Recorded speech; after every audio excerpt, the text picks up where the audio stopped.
¿Qué tal, queridos amigos? Nos encontramos de nuevo en Cuarentena con Jesús. Hoy es nuestro día 30.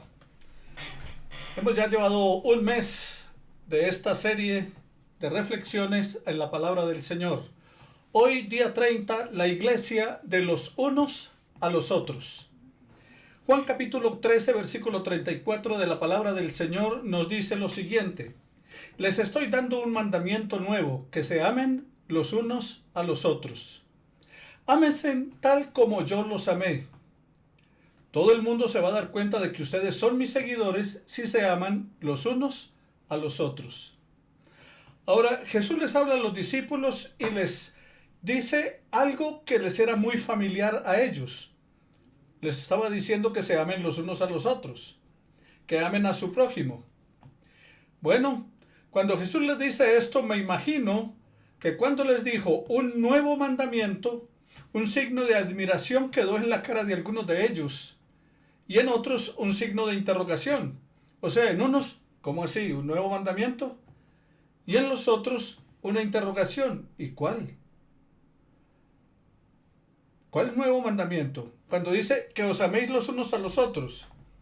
Bueno, en Levítico capítulo 19, versículo 18, ya la ley a través de Moisés que les había escrito: ama a tu prójimo como a ti mismo. Entonces, ¿cómo así que nuevo? Si estos eran los lineamientos para el prójimo, a través del tiempo, más aún nosotros tenemos que amar al hermano. Así que para ellos no era nuevo aquello de ámense los unos a los otros. El amor entre los hermanos se había reconocido desde la antigüedad. Los exenios vivían cerca o a los alrededores de la cueva del Qumran en el segundo siglo antes de Cristo. Esos eran una comunidad retirada y entre ellos el amor entre los hermanos era muy valorado, era muy valioso para ellos. En las literaturas judías el amor entre hermanos era algo muy conocido y muy valorado. ¿Qué era entonces lo nuevo de esta enseñanza? ¿Qué les quiso decir Jesús cuando les dice: ámense los unos a los otros? Un nuevo mandamiento les doy, que se amen. ¿Cómo así que nuevo? Él les estaba pidiendo que se amaran como yo los he amado. Juan 15, versículo 12. Amen a sus hermanos, amen a su prójimo como yo los he amado. Ese era lo nuevo. ¿Cómo amó Jesús? Bueno, en Juan capítulo 13, versículo 1 dice que los amó hasta el fin. Él les demostró su amor, no cambió a lo largo de todo el camino. Mateo 28, 20 dice: estaré con ustedes todos los días hasta el fin. O sea que el amor que Él les demostró, el amor que les dio, se los mostró a través del tiempo que estuvo con ellos, pese a los errores y tropiezos de los discípulos. En San Mateo, en el capítulo 17, versículo 14 al 21, y en San Mateo, capítulo 18, versículos 1 al 5, puedes encontrar esto: que pese a los errores y a los tropiezos de los discípulos, Él los amó. Les faltó fe, les faltó disciplina, les faltó humildad. ¿Recuerda cuando dijeron: ¿quién es el más grande en el reino? Permite que mi hermano se siente a la derecha y yo a la izquierda en tu reino. O sea, les faltó humildad. En una ocasión, cuando otros estaban predicando, que no andaban con el grupo, le dijeron: maestro, hay unos que están predicando en tu nombre y se lo impedimos. Y en otra ocasión dice: ¿quieres que pidamos fuego del cielo y los consuma? Y el Señor les dijo: ustedes no saben de qué espíritu son. O sea, a ellos les faltó fe, les faltó humildad, les faltó disciplina. Pero Jesús no los amó un día más que el otro, siempre los amó igual. Los amó más cuando fueron obedientes que cuando no lo fueron. El amor de Jesús fue incondicional. Él no dejó de amar a Pedro pese a que le negó. Mateo capítulo 14, versículos 66 al 72. No dejó de amar a Tomás cuando dudó de su resurrección. Juan capítulo 20, versículo 24 al 31. El amor de Jesús era diferente. Desde el punto de vista de amor incondicional, ese era el mandamiento nuevo. Como yo les he amado. Jesús tenía la habilidad de amar de esa manera porque era Dios y Dios es amor. Primera de Juan 4:8. Como vimos en los primeros días de esta cuarentena, cuando hablábamos acerca de que Dios era ¿qué? Amor. Nosotros somos seres imperfectos. Y para poder amar en la manera en que Jesús amó, entonces nosotros tenemos que nacer de nuevo para poder amar de esa forma. El que no ha nacido de nuevo no puede amar de esa manera, de la forma en que Cristo ordenó que lo hiciéramos. Primera de Juan 4:19. Nosotros amamos a Dios porque Él nos amó primero. Sin experimentar su amor, no puedo amar como Jesús me pide que lo haga. Incluso naciendo de nuevo. Tiene que producirse en ti y en mí. Tiene que producirse en nosotros un trabajo por el Espíritu de Dios. Y Dios verter su amor sobre nuestros corazones, sobre nuestra vida. Es la única manera de poder amar como Dios ama. Una cosa que puede afectar la imagen que tenemos de nuestro Padre Celestial es la experiencia negativa que nosotros de pronto hayamos vivido con nuestro Padre terrenal. Y esto va a estorbar cómo nos relacionamos con Dios de cerca o de lejos. Necesitamos entonces que se den dos cosas. Nacer de nuevo, Juan 3:3, y ser sanado de las heridas de nuestra vida temprana. Como dijo Pablo en 2 Corintios 5:17, si alguno está en Cristo es una nueva criatura. El nuevo nacimiento es el resultado de la regeneración del Espíritu de Dios en nosotros. Él mora en cada creyente, nos capacita para hacer lo que no podíamos nosotros hacer. Él sana nuestras heridas, las heridas del pasado, redime el tiempo perdido y nos llena de Él. El amor ágape es la primera característica de los 9 frutos del Espíritu que se encuentran en el libro de Gálatas capítulo 5. Pero el hombre carnal, del cual nos habla 1 Corintios 2:14, no conoce ese amor. No sabe cómo hacerlo, no puede crearlo. La única manera de amar incondicionalmente es si disfrutamos de la llenura del Espíritu de Dios, porque el hombre natural no puede entender las cosas que son del Espíritu. De manera que, ¿cómo amarnos los unos a los otros? Bueno, es amor sacrificial o incondicional. Jesús nunca pidió a sus discípulos que hicieran algo que Él no hubiese modelado primero. Su liderazgo fue más de ejemplo que de solo dar órdenes. En el Evangelio de Juan se nos presenta este ejemplo. Nadie tiene mayor amor que este, que uno que dé su vida por sus amigos. Juan 15, versículos 13 y 14. Y sigue diciéndoles, vosotros sois mis amigos si hacéis lo que yo os mando. Entonces note lo que estaba diciendo, nadie puede tener mayor amor que uno que ponga la vida por sus amigos. Y horas más tarde lo estaba haciendo. Estaba muriendo en una cruz por todos nosotros. Pero ¿qué dice él? Vosotros sois mis amigos si hacéis lo que yo os mando. O sea que debemos estar también amando sacrificialmente, amando incondicionalmente como Él amó. Ahora, uno de los problemas es que siempre estamos esperando que los demás lo hagan con nosotros. Que los demás lo hagan con nosotros primero. Y siempre escuchamos quejas como, no me visitan, no me llaman, no me ayudan, no me sirven, no me animan. La iglesia, ¿qué está haciendo por mí? Y ese es uno de los grandes problemas. Porque Jesús nos enseña que no es esperando algo de los demás, sino es darnos nosotros a otros. La diferencia entre el amor como el mundo lo conoce y el amor que nos ha dejado Dios, a lo cual nos ha llamado, viene a ser reafirmada por las palabras del apóstol Juan en su primera carta, primera de Juan capítulo 3, versículo 16, cuando dice, en esto conocemos el amor, en que Él puso su vida por nosotros. también nosotros, sigue diciendo Juan, debemos poner nuestra vida por nuestros hermanos. ¿Estaríamos dispuestos? ¿A qué realmente estamos dispuestos por la amada del Señor? Por la iglesia.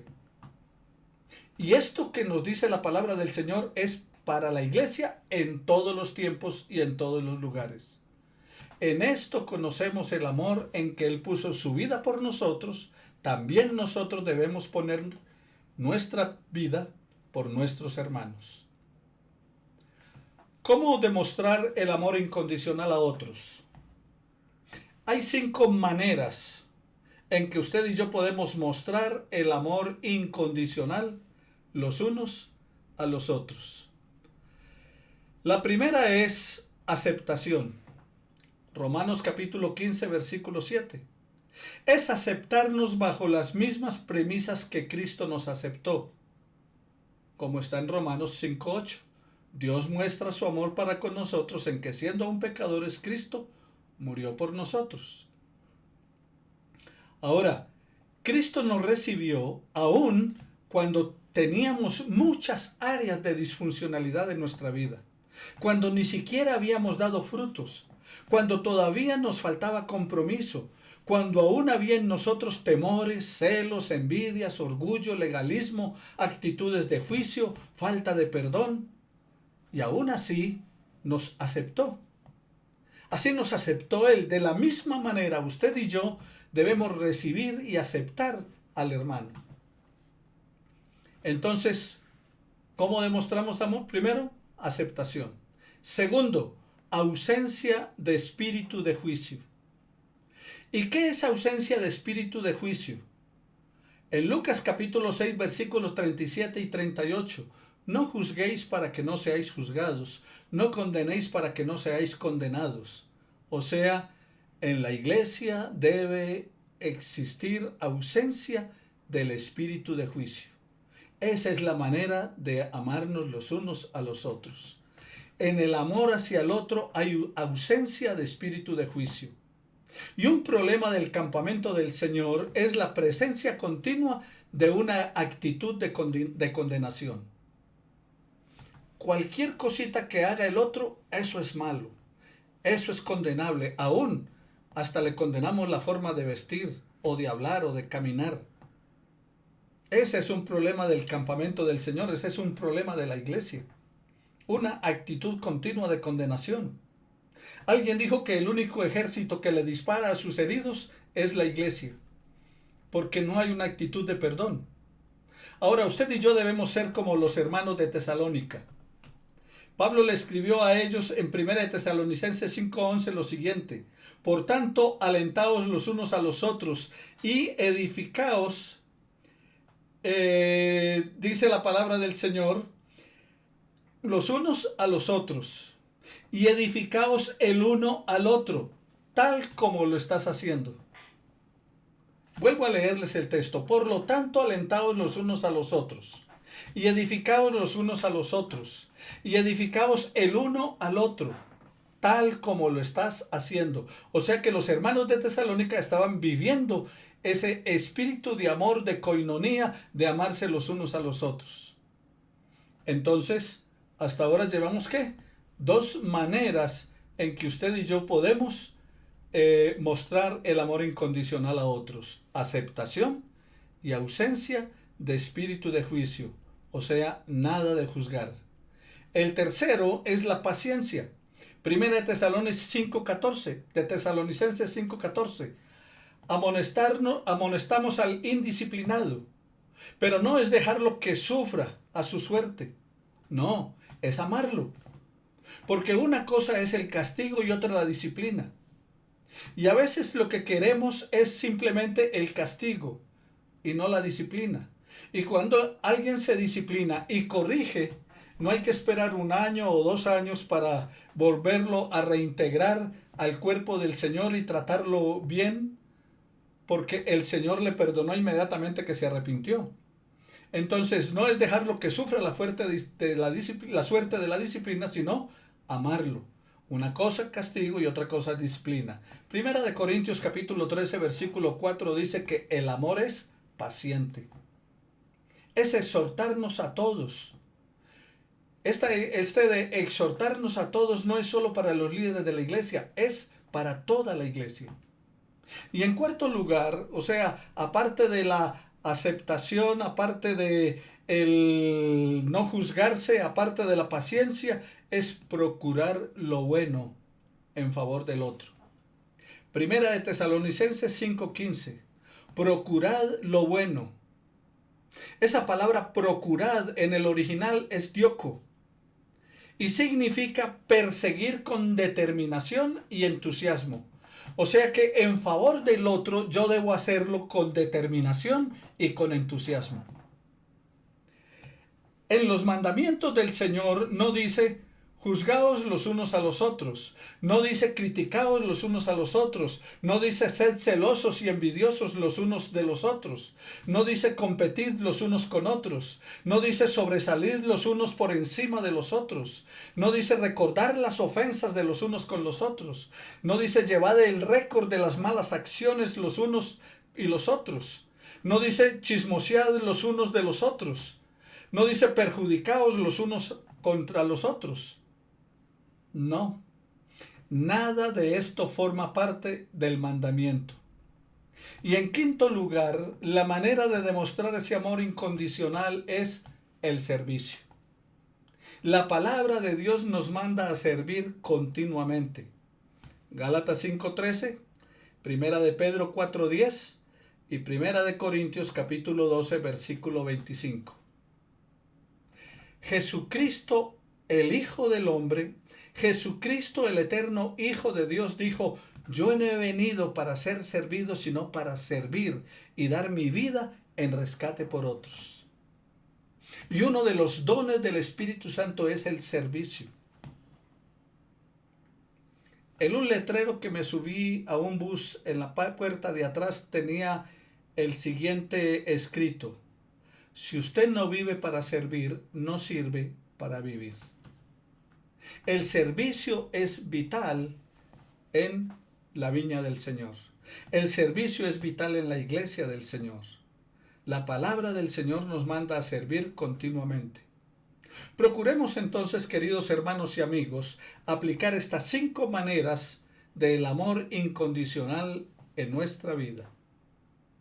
Les invito entonces a que oremos al Señor y le pidamos a Él que nos ayude, nos dé un espíritu de servicio donde siempre pensemos en el otro, en que procuremos siempre lo bueno en favor de los otros, que lo hagamos con paciencia, que haya ausencia en nosotros de juicio, o sea, no juzguemos, el juicio le pertenece a Dios, y que nos aceptemos los unos a los otros tal y como somos.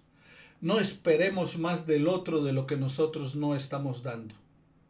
Oremos al Señor. Nuestro buen Dios y Padre Celestial, estamos delante de tu presencia en esta hora y te pedimos tu dirección y tu guía. Haz la obra perfecta en nuestra vida conforme a tu propósito y glorifícate en todos y cada uno de nosotros. Enséñame a amar a mis hermanos como tú los amas. Enséñame a relacionarme con ellos de acuerdo a lo que dice tu palabra, de los unos a los otros. Que nos amemos, que nos respetemos, que nos cuidemos, que nos valoremos, que les sirvamos, que apoyemos, que contribuyamos. Oh Padre Celestial, necesitamos aprender lo que es vivir ese nuevo mandamiento, que no es simplemente amar, no es simplemente saber ese mandamiento, sino amar como tú nos has amado. Y tú amaste la iglesia tanto que te entregaste por ella. Enséñanos a hacer lo mismo por nuestros hermanos. Te lo pedimos en el nombre de Jesús nuestro Señor. Amén y amén. Que el Señor les bendiga. Nos estaremos viendo entonces en nuestro próximo estudio, la lección número 1, o sea, 31. Digo 1 por ser 1 de mayo. Que el Señor les bendiga, bendiga a sus familias. Chao, chao.